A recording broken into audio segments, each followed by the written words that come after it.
In 2020, forensic pathologist Dr. Peter Speth conducts new analysis on the forensic evidence from the murder, and what he finds is disturbing. When I looked at the autopsy report, there was something that caught my attention. The body, when it was found, was in a state of advanced decay, and the organs were gone. But what struck me was the face. The forehead was so well preserved, and the skin on the right foot was white, and yet the legs were skeletonized. How did that happen? How was it possible to preserve the face and the right foot? It suggests chemicals. So I began to research, what do taxidermists use to preserve the hide? They use what is called tannic acid, or tannin. Now I became interested in who had knowledge of tannic acid, and I hit pay dirt. Alexis Carrel. As we know, Alexis Carrel is the godfather of the sinister theory of eugenics, who Lindbergh counted as a close friend. Dr. Speth speculates that this evidence points to a harrowing possibility. I believe that Charles Lindbergh and Alexis Carrel carried out surgical procedures to solve some of these many problems that Chas Jr. had because he's abnormal, and then failed. So they personally were involved in the killing of that child. Many find this theory too shocking to believe. However, there's compelling evidence supporting Dr. Speth's claims. Why then preserve the face and the right foot? Well, if the body's in advanced decay, how are you going to identify the baby? And what are the two identifying features? One, the prominent forehead, and secondly, the overlapping toes on the right foot. Dr. Speth further speculates that Lindbergh was certain that he wanted the body of Charles Jr. recovered, so that no one would come out later in life claiming they were the lost boy. There's no doubt this is a highly controversial allegation, but there's one more detail that may fuel this theory even more.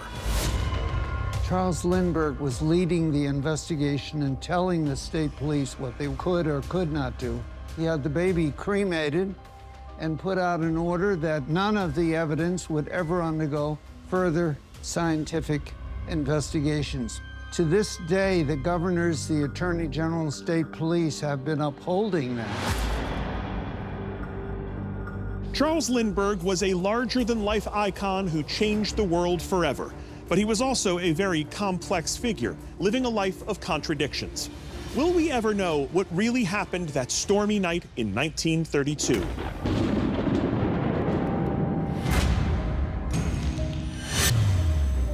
Most Lindbergh authors, scholars, and historians dismiss this unsettling theory as too lurid to believe. My own take is that the evidence to support it is highly circumstantial. What cannot be doubted, though, is the true tragedy here: the senseless death of an innocent child.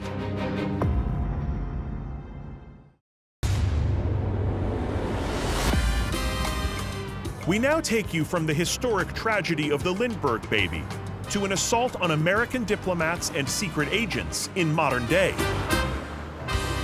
Welcome to paradise. But it's a paradise that's soon to be lost. It's 2016 on the island of Cuba, in a quiet, upscale neighborhood considered the Beverly Hills of Havana. It's a popular location for foreign diplomats and U.S. embassy workers.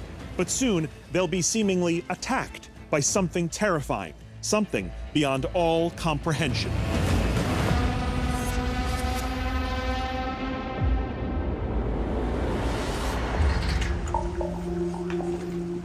Doug Ferguson and Kate Husband are a married couple working at the U.S. Embassy in Havana.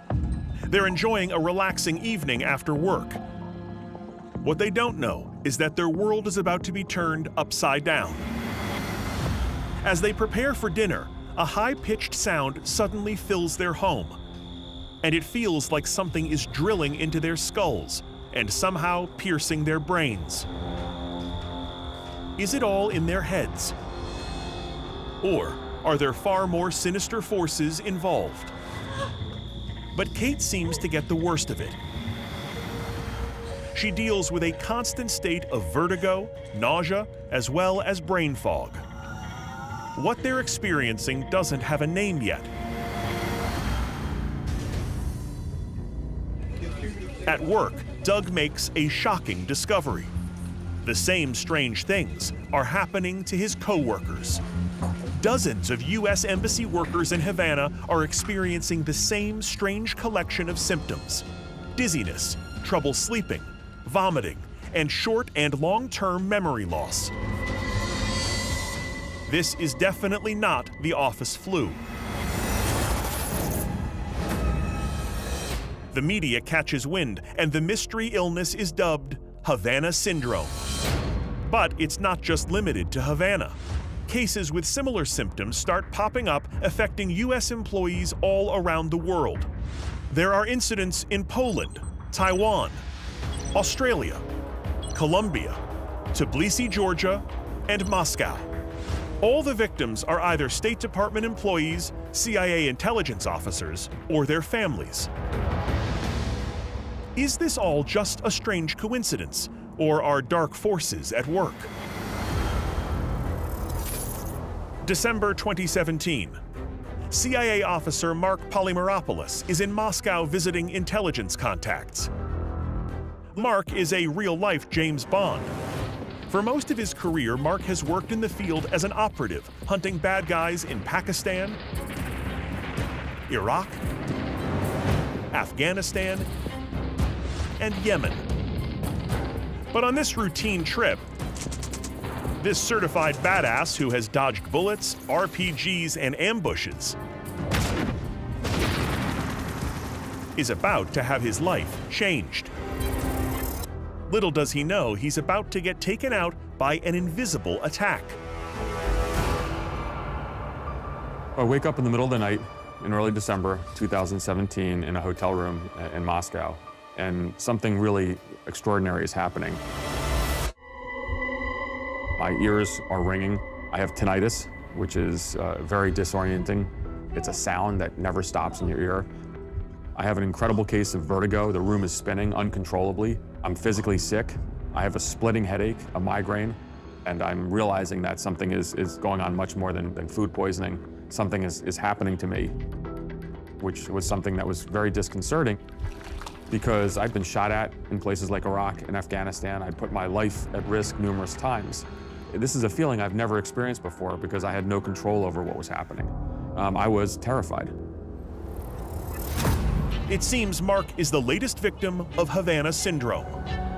1 year since cases began, people start asking the obvious question: if American diplomats and spies are the only people affected, could this be some sort of targeted attack?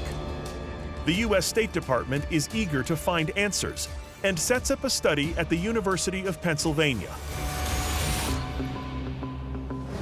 In March of 2018, 21 victims from Havana, including Doug Ferguson and Kate Husband, are flown to Philadelphia and put through a battery of tests at University of Pennsylvania's Center for Brain Injury and Repair. The doctors are looking for any possible causes of Havana Syndrome: a virus, neurotoxins, even mass hysteria or group psychosis. What they find is even more bizarre.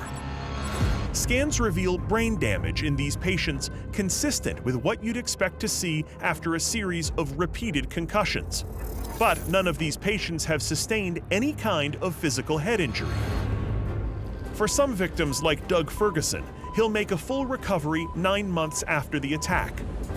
But his wife Kate is told that her brain looks as though it's aged 25 years almost overnight, and is forced into medical retirement.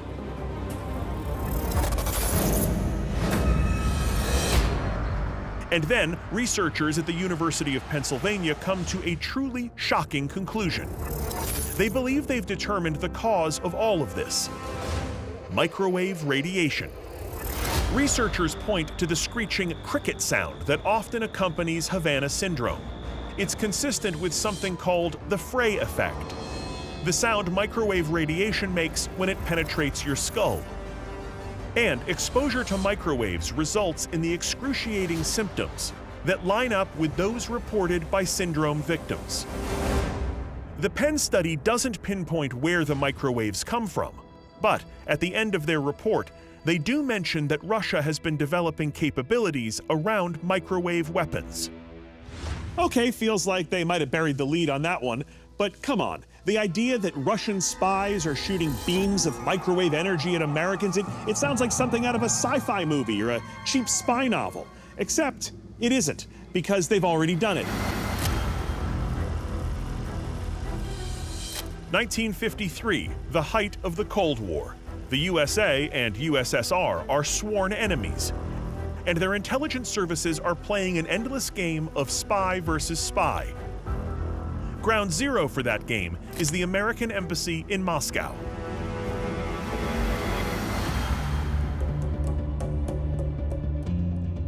U.S. technicians are on a routine sweep of the ambassador's offices looking for bugs when they discover something strange, an unexplained microwave signal.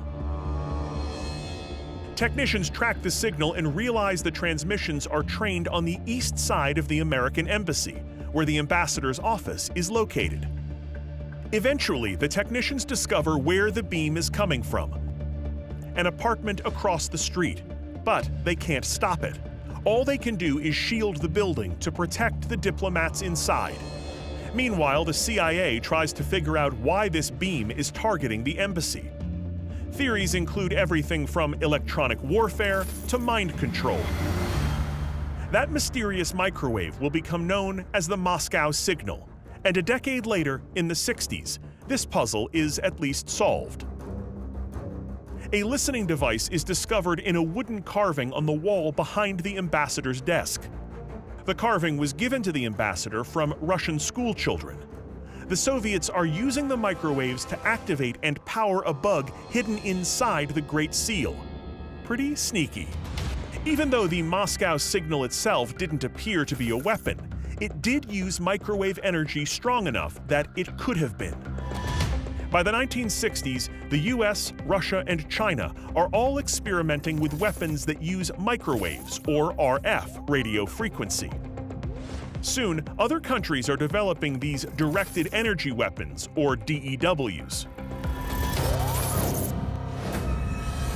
American attorney Mark Zayed, who represents more than 24 victims of Havana syndrome, is leading the campaign to find answers to this mysterious illness. I was provided an unclassified memorandum by NSA in October 2014, 2 years before Havana, that revealed the existence of intelligence information concerning a foreign adversary, quote, with a high-powered microwave system weapon that may have the ability to weaken, intimidate, or kill an enemy over time and without leaving evidence. Despite this testimony, the government continues to deny that Havana syndrome is a real medical condition. In summer of 2020, my symptoms are getting much worse. And so I make a decision to go public with my story because I was so desperate for healthcare. The agency is refusing to send me to a doctor. Again, it's the notion, all I want to do is see a doctor. For over 8 years, Havana syndrome has affected American diplomats and officials, but its origin, and indeed its very cause, are still shrouded in controversy and mystery. Then, in March of 2024, a bombshell investigative report is published, perhaps revealing all. October 2021 in Tbilisi, Georgia, a quiet Eastern European town along the Russian border. The wife of an American diplomat is home doing laundry. Suddenly, as acute ringing fills her ears, her head feels like it's in a vice grip, and a knife is stabbing her brain. Panicked, she sees a car outside she doesn't recognize. Standing next to it is a tall, well-dressed young man. She locks eyes with him before he turns and leaves. For 3 years, she suffers with the painful effects from that day. severe daily migraines, hearing problems, and 2 major surgeries to repair holes in her ear canal that her doctors can't explain. She doesn't know what happened to her, but she's convinced the man she saw outside her home played a part. It's a face she can't forget, but never expects to see again. March 2024, investigative journalist Christo Grozev is working on his biggest story yet, trying to uncover the origins of Havana Syndrome. As part of his investigation, he is interviewing the diplomat's wife We want to see if you can identify this man. and shows her a picture of a young blonde man. She is instantly filled with fear and dread. It's the man she knows is responsible for her 3 years of torture and torment. The man in the picture? Albert Averyanov, a Russian military intelligence operative. He's part of a secret unit inside Russian military intelligence known only by its code number, 29155. In March of 2024, Grozev and his magazine, The Insider, released the shocking findings of their investigation.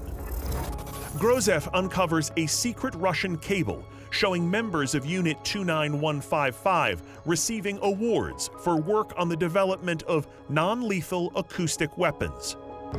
After 10 years of confusion and suffering, this document and the entire investigation possibly confirm the cause and the culprits behind Havana Syndrome.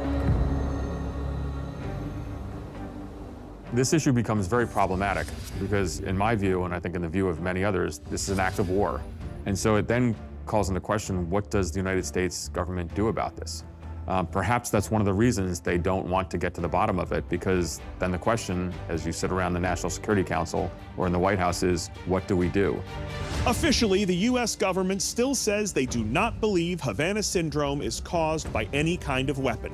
The CIA, the House Intelligence Committee, and the National Intelligence Council all state that there's no conclusive evidence a foreign adversary is responsible for the phenomenon. But try telling that to Kate Husband, Mark Polymeropoulos, and the hundreds of others who are convinced they've suffered and are still suffering due to some kind of secret attack. So, is a Russian intelligence operation really to blame for Havana Syndrome?